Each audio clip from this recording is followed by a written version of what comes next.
America ఇజ్రాయెల్కి కొత్త చిక్కొచ్చి పడింది. Dubai, Saudi Arabia ఈ రెండు చోట్ల కూడా ఎయిర్ బేస్లు ఉన్నాయి.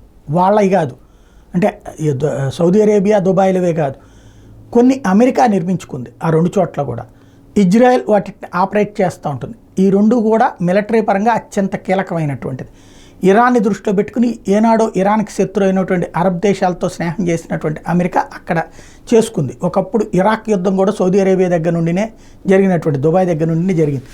ఇప్పుడు తాజాగా ఏదైతే ఇరాన్ ఇజ్రాయెల్ వార్ ప్రారంభమైనటువంటి సందర్భంలో ఇజ్రాయెల్ ఇరాన్ ఇది అమెరికా కలిసి మళ్ళీ అమెరికన్ ఎయిర్ బేసుల నుండి రెడీ అయినాయి యుద్ధం చేయడానికి.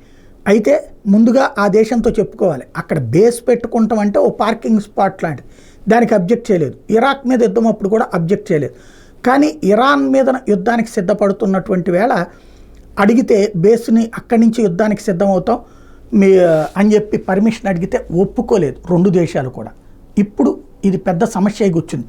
మరి ఆ రెండు దేశాలు ఒప్పుకోకపోతే అక్కడి నుంచి యుద్ధం చేయడం అసాధ్యం. ఇజ్రాయెల్ నుంచినే మొత్తం ఆపరేషన్ చేయాలంటే దాని మీద ఒకసారి అటాక్ చేసిందా ఇరాన్ మొత్తం నాశనం అయిపోతుంది. కాబట్టి ఏం చేయాలో అర్థం కాని పరిస్థితిలో ఉన్నారు.